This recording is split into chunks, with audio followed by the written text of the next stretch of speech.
Olá, nós somos do Grupo A e hoje vamos fazer uma análise comparativa do capital de giro entre duas grandes empresas do setor de telecomunicações, a Vivo e a Oi. Escolhemos essas duas empresas porque elas representam realidades bastante diferentes dentro do mercado brasileiro. Enquanto a Vivo é reconhecida por sua solidez e crescimento constante, a Oi ela passou por processos de recuperação judicial nos últimos anos, enfrentando desafios financeiros significativos. Ao analisarmos o capital de giro de ambas, queremos entender como essas diferenças se refletem na gestão de curto prazo de cada uma. O capital de giro, ela é uma métrica fundamental para avaliar a capacidade de uma empresa em manter suas operações diárias e honrar seus compromissos de curto prazo. Mas será que essa análise é suficiente para a gente compreender a saúde financeira de uma empresa por completo? Vamos explorar essa questão ao longo do vídeo, refletindo se o capital de giro pode, de fato, oferecer uma visão clara sobre o estado financeiro de uma empresa. Então, para fazermos essa análise de capital de giro, nós precisamos obter três dados principais dessas empresas. Esses dados são ativos circulantes, que são receita, basicamente, passivos circulantes e passivos não circulantes, que são basicamente contas a pagar. Por meio desses dados, nós podemos calcular o capital de giro líquido, o capital de giro próprio e a necessidade de capital de giro. Será que por meio desses indicadores nós podemos analisar a saúde financeira dessas empresas? É isso que nós vamos responder mais adiante no vídeo. Então, conforme o Yusuf disse, nós vamos fazer a análise de capital de giro de duas grandes empresas no ramo de telecomunicações, a Telefônica Brasil, mais conhecida como Vivo, e a Oi. Primeiramente, nós vamos fazer essa análise da Vivo, e depois nós vamos fazer essa análise da Oi. Para isso, nós precisamos ir no site da B3. E a pesquisa é simplesmente b3.com.br, certo? Aqui no site da B3, nós vamos em produtos e serviços, renda variável, ações, e vamos pesquisar empresas listadas. A Vivo, aqui no site da B3, não é conhecida como Vivo, ela é conhecida como Telefônica. Então, precisamos pesquisar como Telefônica Brasil, né? E aqui aparece. Aqui nessa parte, podemos observar que a Telefônica Brasil, ou a Vivo, né, possui cotação atual na Bolsa de Valores, negociações atualmente. E vamos pesquisar sobre ativos circulantes, passivos não circulantes e passivos totais da empresa. Para isso, nós precisamos ir em relatórios estruturados, informações trimestrais. E, primeiramente, vamos pesquisar sobre ativos circulantes. Para isso, vamos em balanço patrimonial ativo.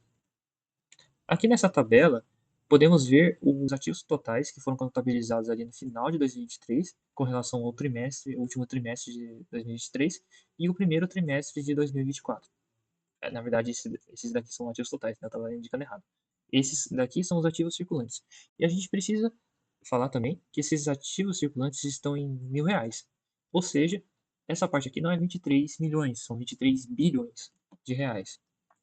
Para pesquisar sobre balanço patrimonial, no caso passivos circulantes, passivos não circulantes e passivos totais, nós vamos em balanço patrimonial passivo. Aqui em balanço patrimonial passivo, nós temos a parte de passivo circulante, também temos a parte de passivos totais, né? Opa. E lá para baixo, na parte do 2.02, né? Temos o passivo não circulante. Igualmente aos ativos circulantes estão em R$ 1.000, ou seja, nessa parte aqui não são 31 milhões, são 31 bilhões de reais. E esses dados extraídos da B3, nós colocamos na planilha, que vamos apresentar, que o Diego vai apresentar mais a fundo. Mas basicamente, nós colocamos os dados de passivo circulante, passivo não circulante, passivo total, ativo circulante de cada trimestre, né? Calculamos a variação entre os trimestres e também calculamos o capital de giro líquido, capital de giro próprio e a necessidade de capital de giro, cujos indicadores vão ser especificados mais para frente.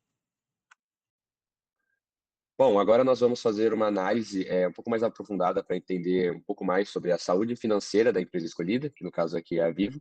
Então, pegamos dois balanços aqui, desde julho até dezembro de 2023, pegando passivos circulantes, passivos não circulantes, quantidade de passivos totais, ativos, e pegamos também do semestre de janeiro até junho de 2024.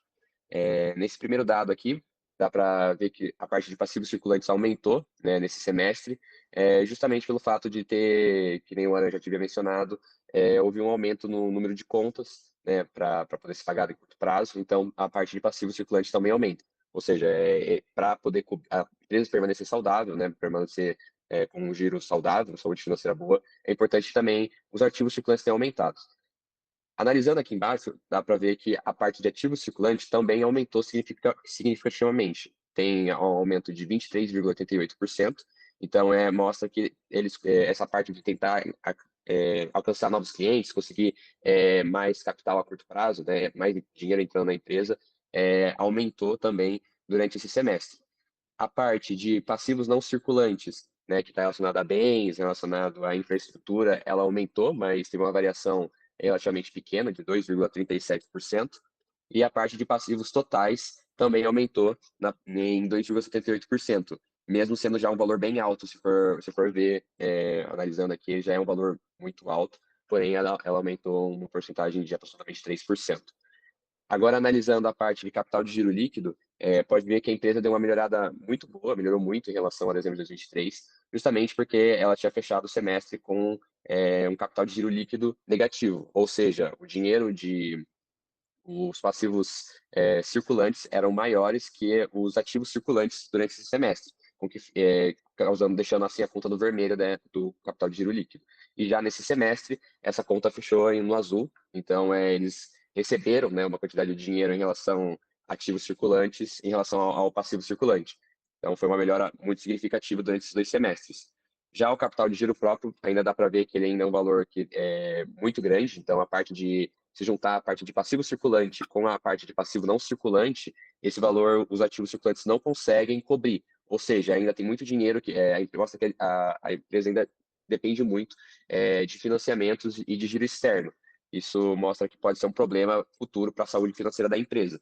E analisando também um pouco sobre o NCG, que é a necessidade de capital de giro, percebe-se que está em 2,3, saiu de 2,66 para 2,3. Isso é uma melhora significativa também, de 13,24% de redução, porém, ainda é muito complicado ter uma necessidade de capital de giro alta, porque isso significa que você ainda depende de investimento externo. E isso pode ser um problema para a saúde da empresa caso haja uma redução nessa parte de investimento. Porém, de maneira geral, analisando as empresas de telefonia, a Vivo ela ainda possui um NCG muito baixo em relação a outras empresas menores de telefonia, como vai ser mostrado adiante no vídeo. Mas o que pode ter acontecido que gerou esses valores em 2023 e 2024? Basicamente, conforme noticiado algumas vezes por alguns meios de notícias, a Vivo teve crescimentos de assinantes, principalmente nos planos de internet móvel e nos planos de internet fixa. E até alguns assinantes nos planos pré-pago migraram para os planos pós-pago, o que gera mais receita para a Vivo. Só que esse aumento de assinantes em 2023 gerou mais custos ali em 2023 em redução de investimentos, ou seja, estoques. Esse aumento de assinantes instantaneamente causou isso ali em 2023, aumento maior de custos, né, para a Vivo do que de receita propriamente.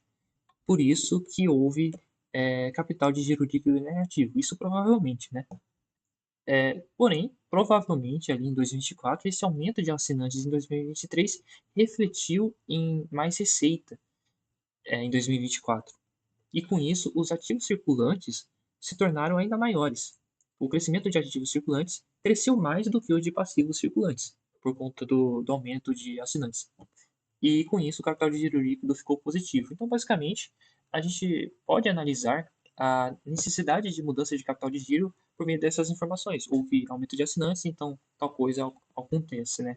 Instantaneamente e depois de um tempo, de certa forma. Bom, agora a gente vai falar da Oi. A gente pode encontrar ela aqui na B3 como OISA e ela apresenta a cotação atual. De onde a gente consegue obter, né, os dados que a gente usa para popular a planilha?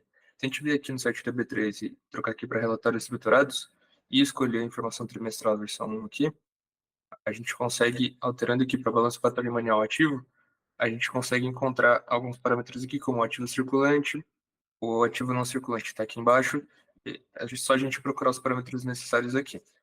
Bom, contextualizando um pouco a Oi, ela vem enfrentando uma queda na receita de quase 3 bilhões, o que leva, né, a uma redução dos ativos circulantes. Além dessa queda, a Oi vem enfrentando um aumento nos custos e despesas rotineiras, né? Esse aumento é representado por uma taxa de 3%, o que influencia também nessa análise que a gente vai fazer. Bom, analisando a tabela aqui, com os parâmetros que a gente obteve lá da B3, a gente consegue perceber que tivemos muitas variações negativas, né? Mas a gente precisa entender o que essas variações negativas representam. Uma variação negativa do passivo circulante indica, né, que a empresa vem pagando as suas dívidas de curto prazo. O que é bom, porque, teoricamente, é para sobrar mais dinheiro no final do trimestre. Já os passivos não circulantes, eles se representam a mesma ideia, né? A empresa vem pagando as suas dívidas de longo prazo. Se a gente for pensar na variação negativa do ativo circulante, isso acaba sendo um pouco negativo porque representa que a empresa está com dificuldade de atingir clientes, né? Dificuldade de venda de produto, o que afeta a sua liquidez.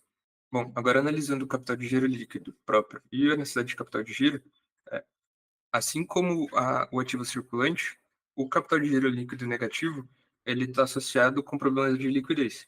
Quando o capital de giro líquido ele está negativo, né, significa que a empresa está com pouco recurso para pagar a dívida de curto prazo. Já o capital de giro próprio negativado, ele indica que a empresa está usando menos recurso próprio para financiar suas próprias operações. Então, ela acaba dependendo de mais financiamento externo do que ela mesma está investindo. Já o NCG, né, que é a necessidade de capital de giro, sendo representado por uma variação negativa, é um parâmetro positivo, porque a empresa consegue financiar o seu próprio ciclo operacional de forma mais eficiente, gastando menos do seu recurso próprio para conseguir atingir os seus objetivos. Então, finalmente, nós podemos comparar, né, a saúde financeira da Vivo e da Oi. Vendo as notícias, principalmente, nós temos a impressão que a Vivo está com uma saúde financeira melhor que a da Oi, porque ela teve aumento de assinantes com relação à Oi, e a Oi teve aumento de custos, né, e redução de receita. Mas, por meio dos indicadores, nós podemos observar as melhoras também da Vivo com relação à Oi. Por exemplo, o capital de giro líquido, né, antes estava negativo em 2023, passou a ser positivo em 2024, com relação à Vivo. Porém, a Oi continua no negativo, embora seja um negativo menor do que no trimestre anterior. Com relação ao capital de giro próprio, ambas as empresas melhoraram, né? Embora a Oi tenha melhorado mais do que a Vivo, né? Continua negativo, ou seja, ambas as empresas necessitam de capital externo. E a necessidade de capital de giro também melhorou para ambas as empresas. Embora a Vivo tenha melhorado pouco, né? Passou de 2,66 para 2,30, continua sendo um valor ainda melhor do que a da Oi, ou seja, a Oi precisa de mais giros, né, para honrar as contas de longo prazo. E isso reflete também num aspecto que provavelmente a Vivo lá em 2023 estava num período de sazonalidade, né? E em 2024 passou a ser um período macroeconômico, o que é algo positivo para a empresa, enquanto que a Oi permanece no período de sazonalidade, ou seja, ela está com dificuldades financeiras. Então, voltando agora para o comparativo entre as duas empresas, a Vivo e a Oi, nós vemos aqui, começando pela Vivo, que houve um aumento do CGL, ou seja, há uma maior entrada de caixa, e isso provoca maior capacidade de pagar dívidas, como os meninos explicaram na questão do aumento dos assinantes, ou seja, o aumento dos assinantes provocou uma entrada de caixa, ou seja, como teve uma maior entrada de caixa naquele mês, a Vivo conseguiu quitar as dívidas de curto prazo naquele mês. Ela teve maior capacidade de quitar essas dívidas. Ao mesmo tempo, como o ativo aumentou, o nosso índice do CGP também aumentou. Porque, lembrando aqui na equação, o ativo circulante está aqui também presente. E houve um aumento desse CGP, ou seja, com esse aumento do número de assinantes, a Vivo ela tem uma maior capacidade de fazer o pagamento das dívidas de curto e longo prazo, né? Que no CGP a gente considera a soma dos dois passivos.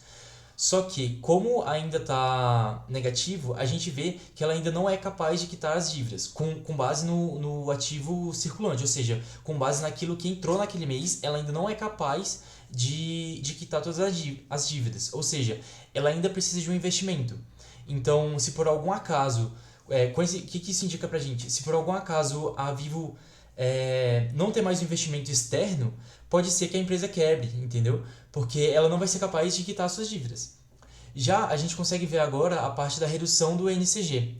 Isso quer dizer o quê? Que como o número de giros caiu, quer dizer que ela está conseguindo se equilibrar as contas. Isso a gente pode ver porque pelo ativo ter aumentado. Ou seja, está entrando caixa e ao mesmo passo o passivo está reduzindo. Ou seja, a gente está pagando mais conta e está entrando mais dinheiro. Isso indica para a gente o quê? Que a gente estaria obtendo um lucro naquele mês, por exemplo, né? Então isso indica pra gente que a Vivo está conseguindo equilibrar as contas, mas que como o NCG ainda está positivo, tá maior que 1, né?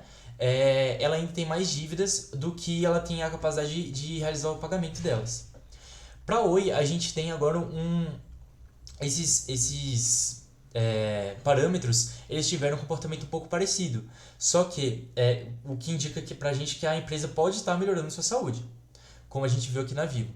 Isso pode ocorrer por diversos fatores. Porém, como a gente viu, a Oi teve uma perda de assinantes, teve uma série de problemas. E a gente vê o reflexo disso nos índices que ainda estão muito baixos. Ou seja, isso indica pra gente que a Oi talvez ela seja mais necessitária de um investimento externo do que a Vivo.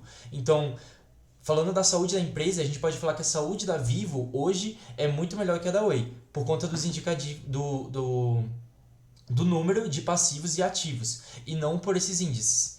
Então, a gente pode, como eu disse, a gente pode falar que a Oi ela tem uma maior necessidade de entrada, ou seja, como ela necessita mais do fluxo de entrada no caixa dela, o resultado dela é mais imprevisível, como o Aaron falou na questão da sazonalidade. Então, por exemplo, o que aconteceu nesse mês que a gente fez a análise da Vivo, que houve um aumento dos assinantes, por exemplo, isso é algo que é muito imprevisível.